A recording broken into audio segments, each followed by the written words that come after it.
And hello, everybody. I see that we have just gone live, and yes, it was a very stressful situation about our regular lesson. Yes, every Thursday I promised to you to teach this business English lesson, and then suddenly this problem appeared, and we were offline. And today I am teaching this lesson which I promised. And I hope that you are having a good day. Today we are talking about business verbs. And yes, this is a very interesting thing about learning vocabulary. If you have already watched my video about how to learn and remember verbs, you probably know what I believe in if we talk about learning vocabulary. It is very important not to learn single words.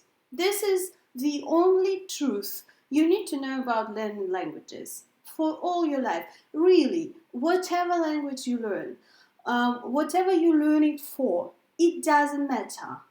What the lists of words don't work if you don't put these words into the context. You need to understand how you will be using this vocabulary, how you will connect the words together, because when you're speaking, when you are listening, it is all the connected context, right? It is people somehow putting the words together, and the words, they often have several meanings. And it's very important that you use them in the correct meaning, in the correct context. That's why I believe in phrases, I believe in context, in sentences, in collocations, and this is exactly what we are going to do today.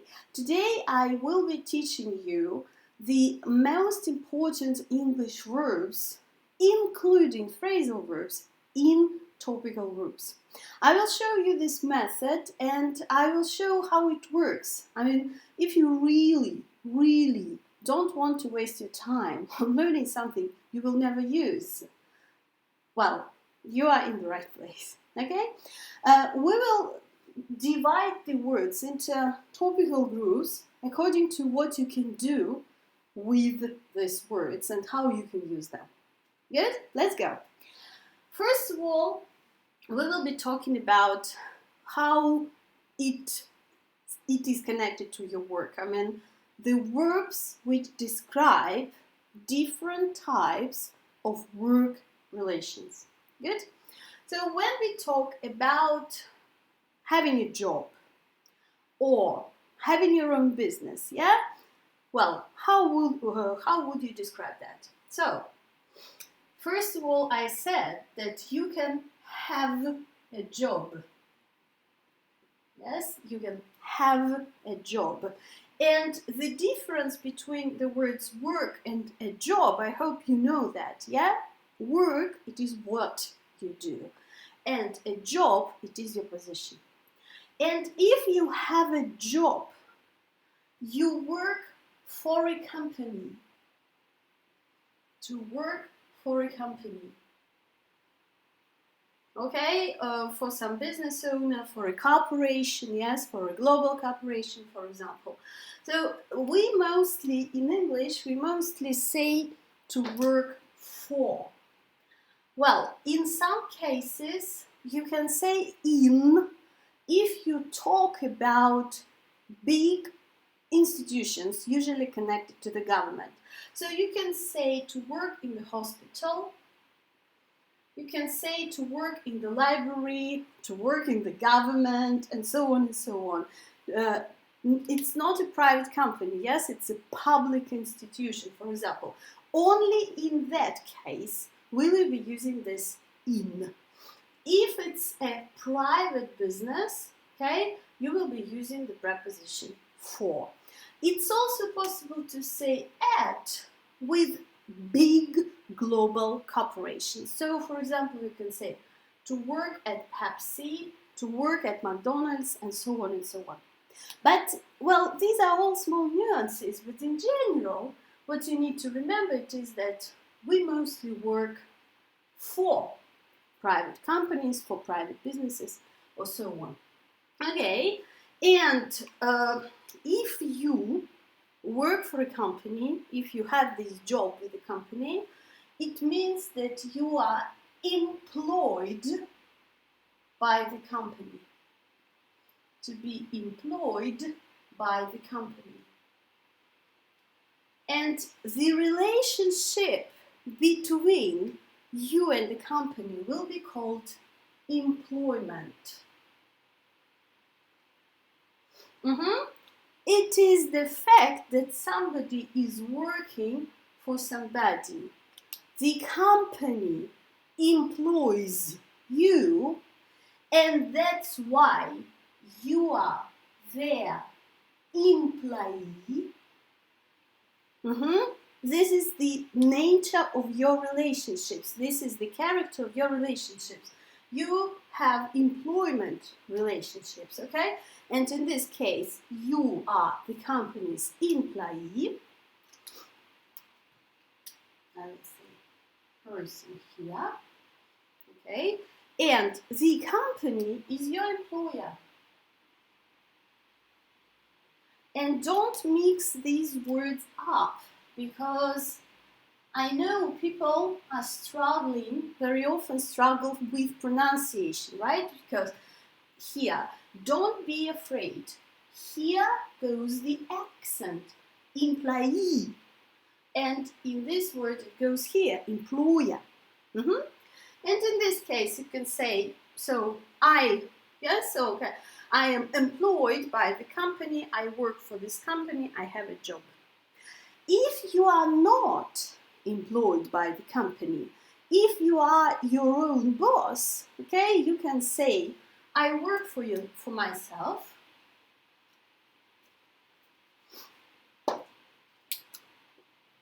To work for oneself. And this is also very important, to know how this word works. Because if you use this reflexive pronoun, it will mean the connection with the subject of the sentence. So you will say, I work for myself, okay? He works for himself, for example. They work for themselves, for example, Well, it's a simple structure, but we often say to be self-employed. If you pay yourself your own money, like I do, for example, well, I never pay myself enough, unfortunately. So we say to be self-employed. Okay? This is just you are a freelancer, for example, and you make your own money by yourself, okay? Then we will say to be self-employed. Good? And if we are talking, guys, it looks like I will need to correct the video a little bit, just 1 sec, so that you see what I write next. Okay, I think this will be better. Okay, and if you not just make your own money, but you have a group of people, you employ somebody, or you guys are partners, you will say to own a company. To own a business. So this word business can mean the process of you creating and selling something, for example, for a profit, or it can name a company. To own a business, to own a company. You can also own a startup if you want. It's also possible. Well, can you see that? What I'm writing here, so let me check. Okay, well, yes, I will try not to write here. So, okay, you can own a startup, for example. Yes, right now, yes, people sometimes say I am a startup, but generally I own a startup. So this is the types, okay, this is the types of your business activity, how you make money. You can have a job, okay, you can work for a company, so you will be employed by the company. You can work for yourself, meaning that you will be self-employed, okay, or you could own your own company. You could be a business owner. These are 4 basic types, and this is how you tell people what you do, What do you do? I have a job, okay? What do you do? Well, I own a company, for example, or I am self-employed. Yeah, you can say I am a freelancer. Good. When you are asked what type of job, okay, you have, so I will be erasing that for now.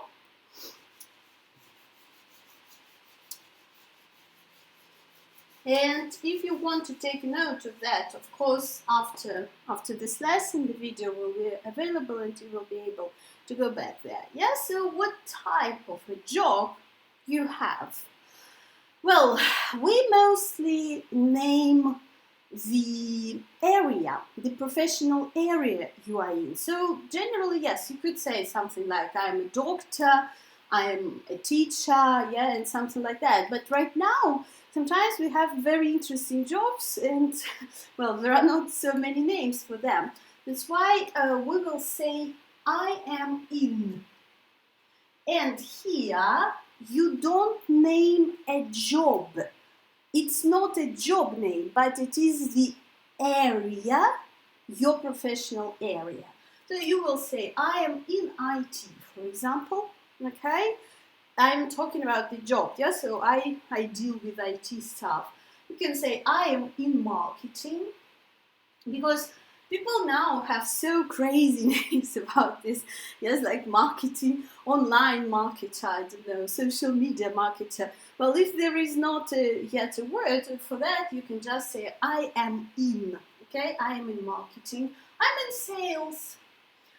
In Russian language, for example, we have a lot of confusion because we say manager now in Russian, but it means a different thing in English and in Russian, yeah? Because in English it is a boss and in Russian it is just a specialist. That's why to avoid this confusion, you can just say I'm in sales, for example, yeah?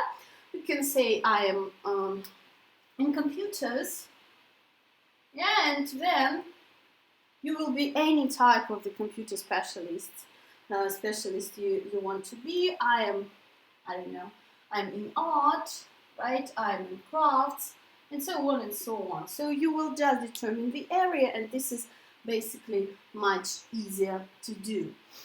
And now, as I said to you, yes, we need to group these words by the function. Let's talk about different verbs which can describe the relationships between the staff of the company and the company itself. So as I said to you already, free more place for myself.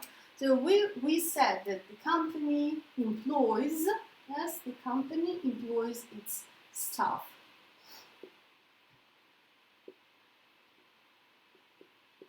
Its staff.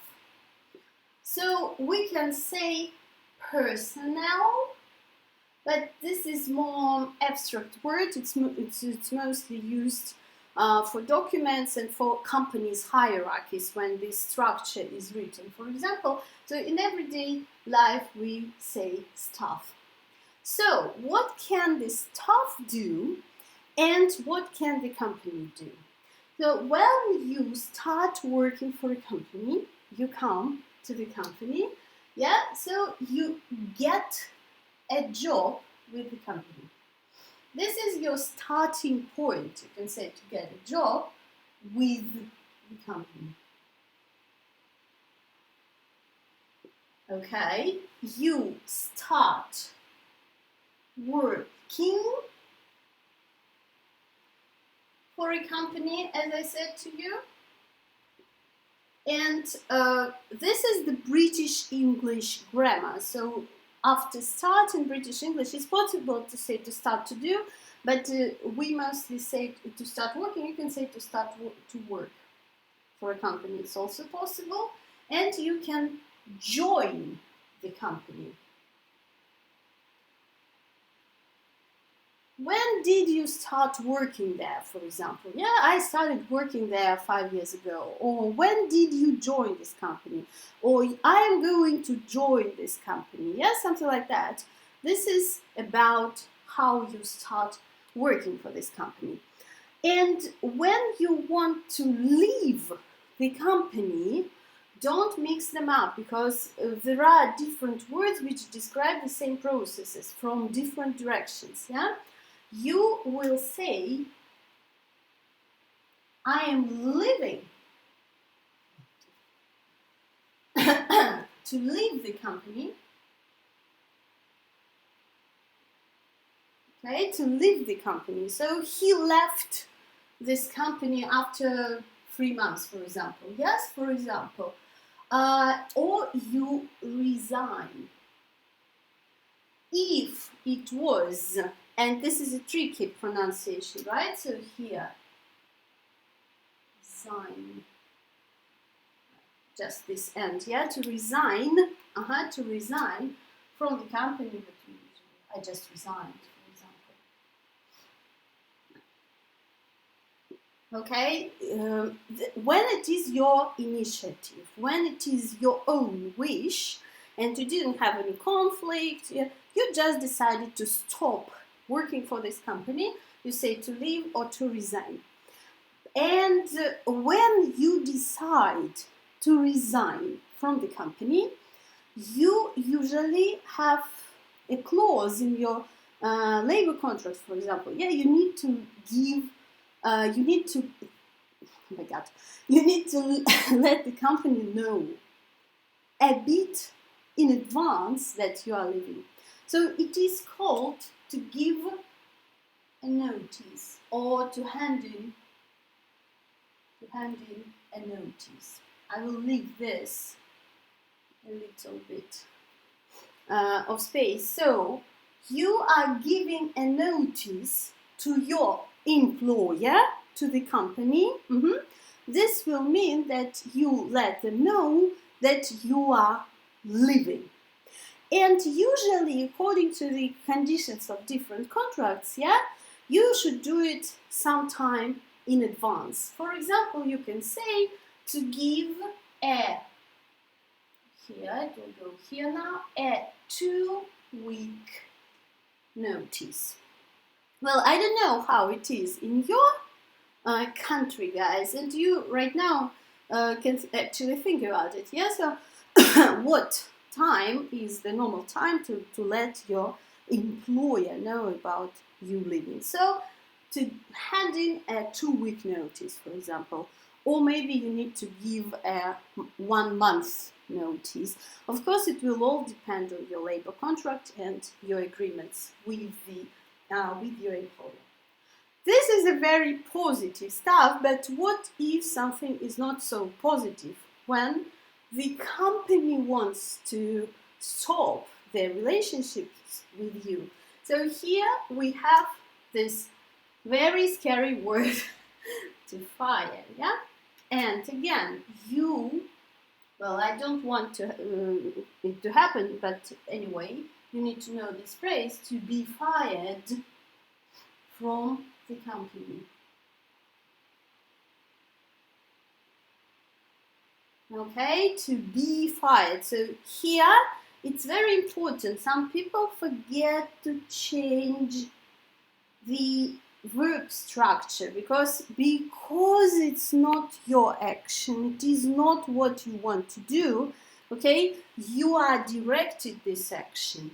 The company does it to you, and it's called passive voice. And we say, yes, I was fired. That's why don't forget about that it was not like you will say I resigned, but I was fired. Also, the company can dismiss a person, to dismiss, and again, the company dismisses you. Well, not you. I don't like to talk about the negative stuff, so to be dismissed. And here you don't add anything, yeah? So to be dismissed. Okay, you were dismissed. The company doesn't want you to work for them anymore. And in this case is when we describe the situation from the side of the person, we say that the person loses their job. And again, be careful about this one. One means that you will connect it with the subject of the sentence. For example, I lost my job, he lost his job, she lost her job, and so on and so on. So generally, you see the different direction. This is what the person do, and this is what the company does. When the company gives you a job, they hire you. Right now, I'm showing it from the direction of the company. Yeah, they hire you as a person, okay? And when they want to say goodbye to you, they will fire you or dismiss.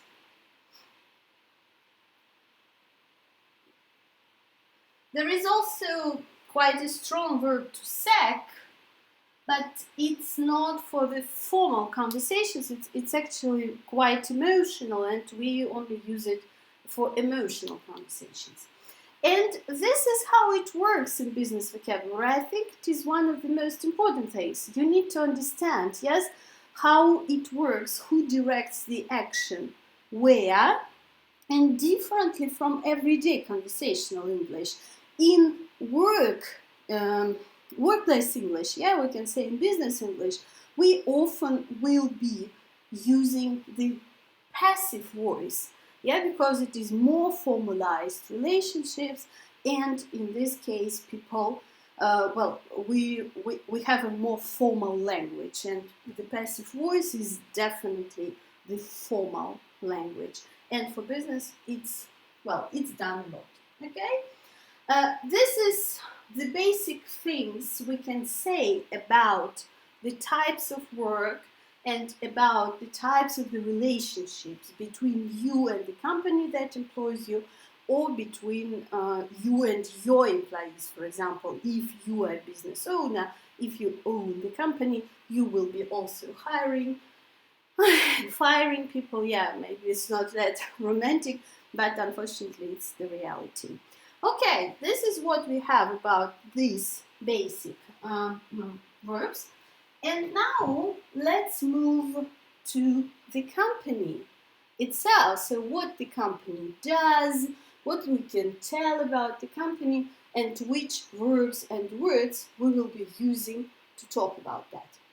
Okay, first of all, we will be talking about what the company does.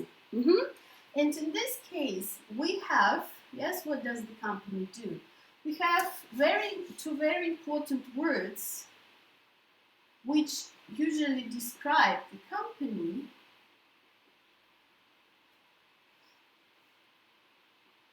It is the company's activity and the company's operation. Okay, in this case, the company's activity, it is what the company does.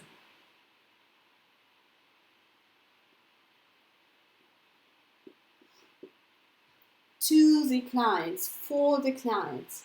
It means what product they sell or what service they provide. And we will go on with the product and service, of course.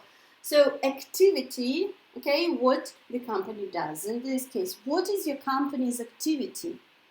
I sell online English courses. This is my company's activity. And operation, okay, it is how the company works.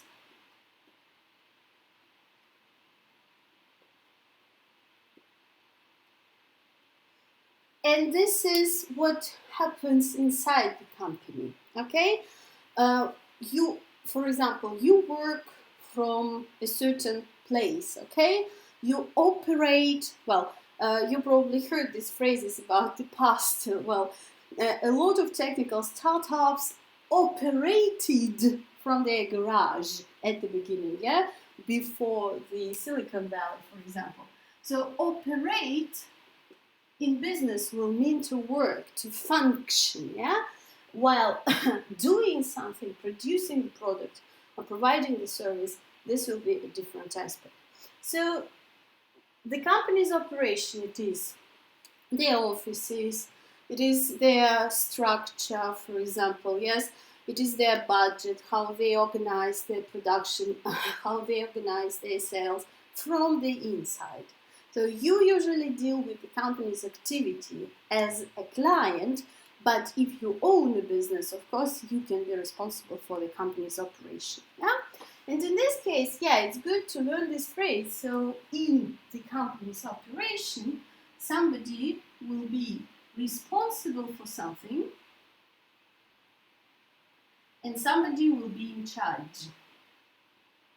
And this is also very important, and people often mix up these words because they can be translated similarly. Yes, to be responsible means to do something. Yes, to have the responsibility, so to say, to control, yes, something. And to be in charge, it means to have the power, meaning being a boss, for example.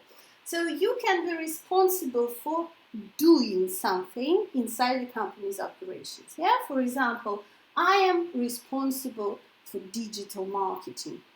Or my boyfriend in our company, my boyfriend is responsible for making videos, yeah, for editing videos, for making them and finalize the production of the videos and the courses, for example.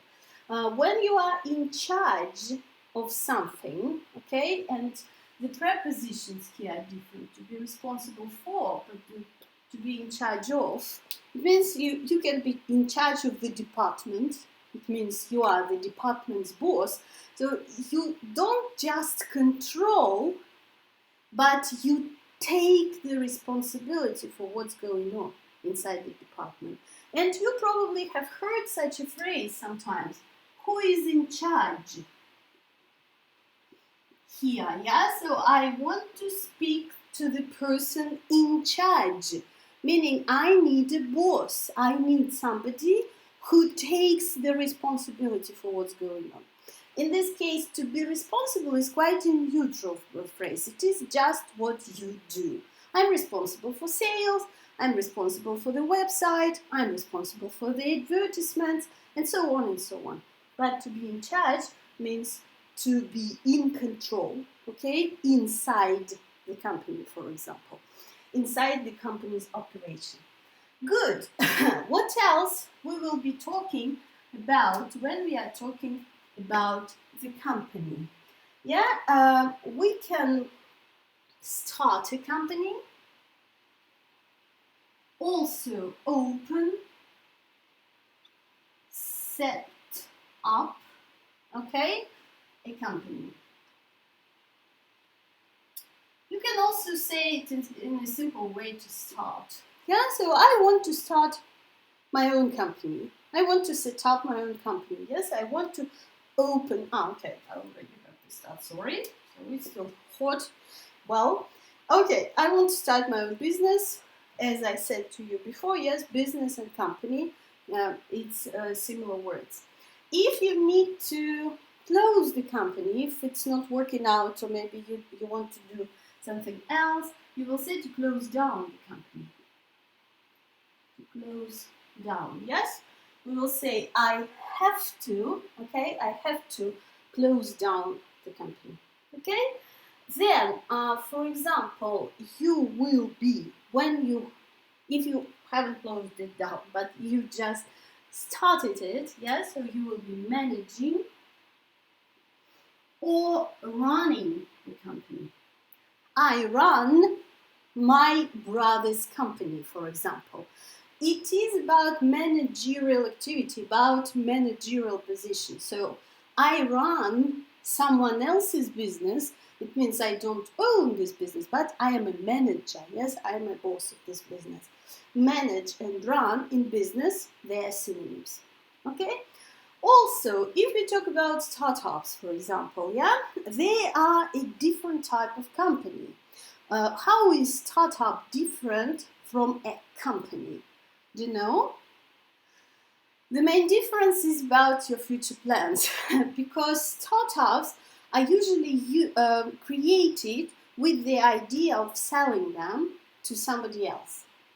You attract investment and then you sell your startup, it becomes a part of another company, for example, at some stage. A company is a neutral word. will mean that you plan to own your company all the time, and you are not creating it with the thought of selling it in the future. Okay, that's why well, they're a little bit different. So if we talk about startups, for example, or it happens with general companies too, so you want to sell this company, okay, and somebody, again, remember, yes, I told you before that it depends what side you are looking from. So when you are selling your company, somebody purchases it, okay, or acquires it from you. These are synonymic verbs, which will mean buy if we talk about business, and especially if we talk about the companies. Okay, you can purchase the company, you can acquire the company, or you can take over the company.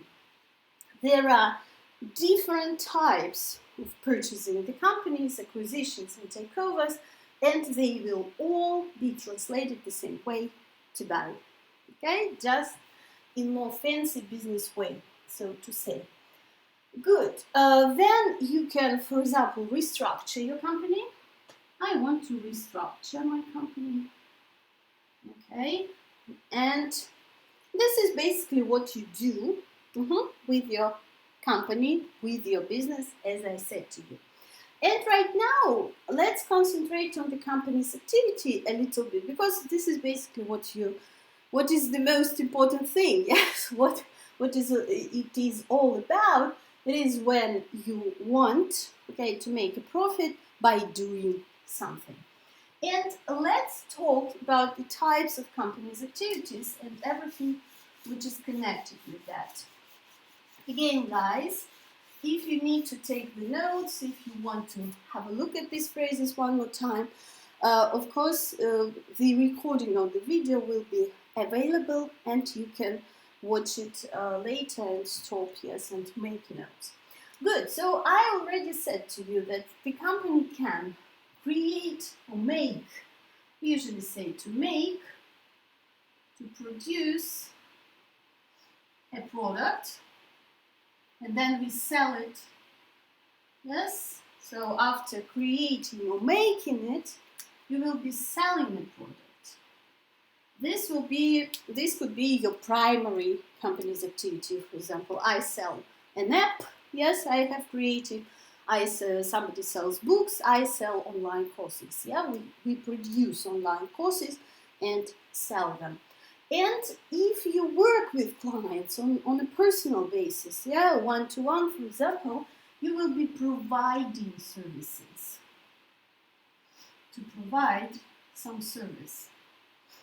For example, when I was an English tutor with italki.com, I provided educational services. I taught classes to people. Yes, and it was a little bit different from selling an online product, which I am doing right now. Okay? And now let's oh my God, it's still very, very, very hot. Let's talk a little bit about the products. What we can do with the products, okay? Right now, I will show you a different way to organize your vocabulary. So far, we were organizing our phrases, not words, not single words, but phrases in lists. But let's see how else you can visually represent it for yourself, if it works better for you. So you want to remember all possible phrases with the word product. Yeah, because there can be many of them, and for some people this visual representation works better. So what you can do with this product? You can design it. Okay? You can produce it. You can make it. You can create it.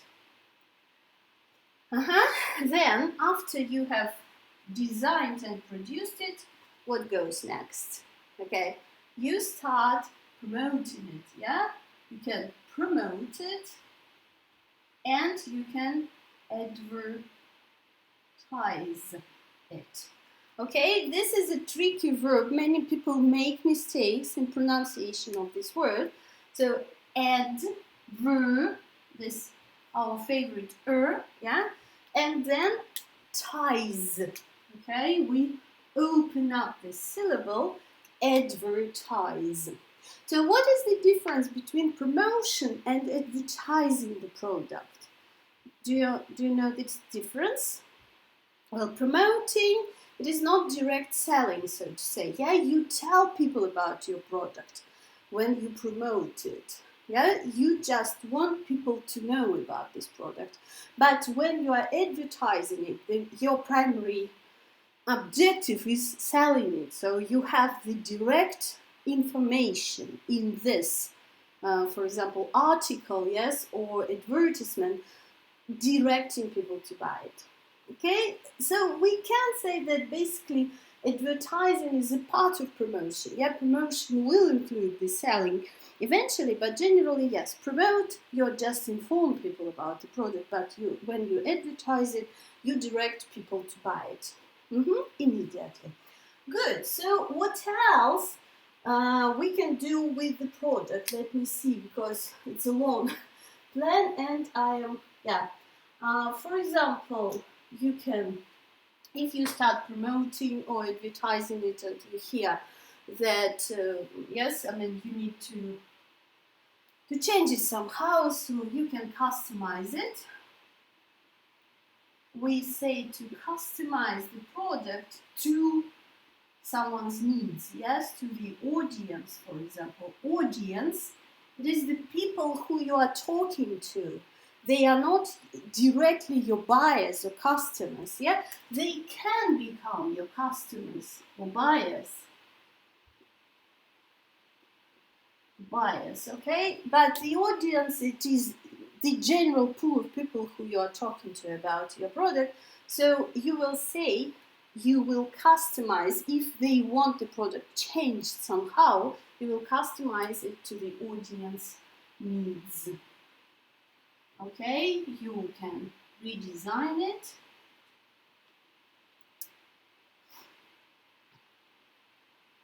You can upgrade it if you create further models, yes, newer models, you can improve it. Well, how can we improve our product, for example, yeah, for the new season, I don't know. Okay, what else we can do? We can, okay, modify, it is also about that, modify. Good, and when you actually start selling the product, okay, and you give it to the market, to the board, yes, you will say to launch. And again, people often make mistakes in pronunciation of this word, so we will say to launch, okay, it is not launch, be careful. I have the video about this AU words, yes, and in many words like that in English, we just say it or without any U here, yes, so to launch a product, or we say to roll out. Especially, it's popular when you talk about the updates. For example, if you are creating some technological product, you will roll out the updates. We will be rolling out the updates next month, for example. Yes, we have just rolled out a new update for our product, so this is actually a very good way to say it. Okay, and how will the product be selling? Okay, you can say, and this is very interesting, you can say that the product sells well, to sell well, or sell badly, because you characterize this action. Yes, you need an adverb here. And when you are lucky and people have bought all the products you had in stock, for example, yeah, so you will say to sell out. And this is also a very good phrase when you have some products available for buying, this is called stock. Stock. This is the pool of products, how many products you are ready to sell if it's a limited number. For example, if it's a physical product, yeah? So product can be physical, virtual, online, okay? And in this case, you can describe to people, yeah? So how many products do we have in stock? Yes, so to have in stock, meaning to be available for buying, okay? Or to be in stock. You can often see it in the internet shops, for example, yeah? In stock, meaning we have it, it's available, you can now buy it.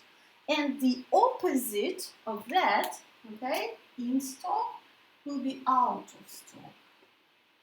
And yes, again, in the online shops, you can often see that. Yes, so out of stock means that we don't have this product available at the moment. So unfortunately, you will need to wait. Yeah, you could also order the product if it's not in stock, if it's not available, but the company still plans to sell it in the future. You can order or even pre-order, yeah, with very popular products. Sometimes people buy them even before they are launched. Good. And yes, it's been 43 minutes. Can you believe, guys? Actually, I could go on and go on and go on because, of course, there is a lot of vocabulary describing different aspects of business activity and different operations. Yes, different things you need to do, different functions and stuff. But I have named this video the basic, the most important, meaning the basic business vocabulary. And I wanted to show you this approach to vocabulary learning. If you are trying to improve your English for business, it means you need to improve it fast. You don't have years, yes, for learning books, I don't know, for reading the dictionary. You really need to have instruments available for your, how to say, practical usage of English. And in this case, it is very, very important to learn the vocabulary in context, to understand how to form phrases with these words and how you will be using it in your everyday reality. For that, I suggest you group all the words according to the similarity, according to their topic. You learn the full phrases, not just one words. And of course, it is very, very important to read and to look for as many examples of using these words as possible. Okay? This approach has always been working for me and my students, and I hope this approach will help you too. I hope you have enjoyed the lesson. If you like it, please share it, and of course I will appreciate the comments. And keep making comments about these videos because you really help me fill my list, yes, with the topics of the videos which you want to see in the future. I'm very happy to be broadcasting today for you, and next week we will be coming with more lessons, and you enjoy the rest of your Sunday.